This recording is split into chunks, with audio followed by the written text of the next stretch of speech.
ప్యానలిస్టులకి prime line విషయాలందరూ శుభోదయం అండి. మీరు ఉద్ఘాతంలో చాలా విషయాలు చెప్పారు.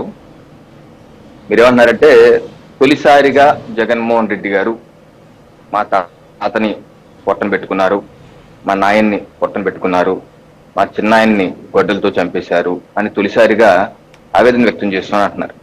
తొలిసారి కాదండి ఇది.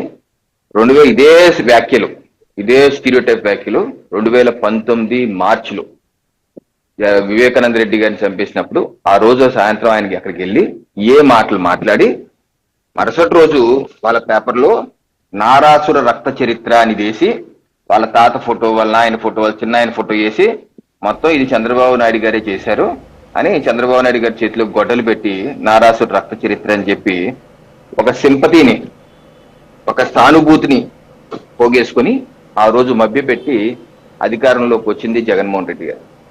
ఈ రోజు అధికారం పోయాక మళ్ళీ అదే సింపతి కార్డుని, అదే అమాయక మాటలతో ఆయన ఒక శాంతి దూతలాగా, ఎటువంటి హింసని ప్రోత్సహించని వ్యక్తిలాగా మాట్లాడటం చూస్తున్నాం.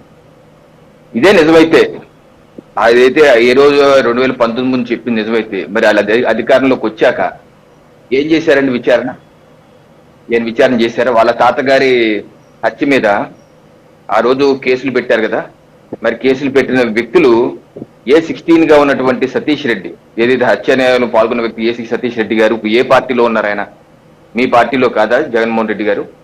నిన్న దానిలో ఉన్నటువంటి ఒక వ్యక్తి పార్థసారథి రెడ్డి గారు ఒక ఛానల్లోకి వచ్చి ఇంటర్వ్యూ కూడా ఇచ్చారు. ఏ రకంగా రాజారెడ్డి గారు ఫ్యాక్షన్ రాజకీయాలు చేశారు, తన మీద హత్యాయత్నం చేస్తే 25 ఘాట్లతో ముఖమంతా, చేతులు కాళ్ళు సరి కళ్ళని పరిస్థితిలో ఉన్నాను, ఇటువంటి చేశారు అని చెప్పి ఆయన పోసకొచ్చినట్టు చెప్పుకుంటూ వచ్చారు. మరి ఇదేవైతే ఆ A16 సతీష్ రెడ్డి గారిని మీ పార్టీలో మీరు ఎందుకు చేర్చుకున్నారు? నెంబర్ 2, మీ తండ్రి గారిని పొట్టన పెట్టుకున్నారు టీడీపీ వాళ్ళని ఆలోచన వ్యక్తం చేస్తున్నట్టు మీరు మీ అధికారంలో వచ్చినప్పుడు పునర్విచారణ ఎందుకు చేయలేదు? ఆ రోజు మీరు సంతకాల సేకరణ, మీ తండ్రి గారు చనిపోయినప్పుడు చవకు పెట్టుకుని సంతకాల సేకరణ చేస్తున్నప్పుడు మీరు చెప్పింది ఏంటి? అంబానీలు, రిలయన్స్ దీని వెనకాల ఉన్నారు, నాకు అనుమానాలు ఉన్నాయి అని చెప్పి అన్నారు కదా. ఆ రోజు చంద్రబాబు నాయుడు మీద అనుమానాలు ఉన్నాయి కూడా అన్నారు కదా.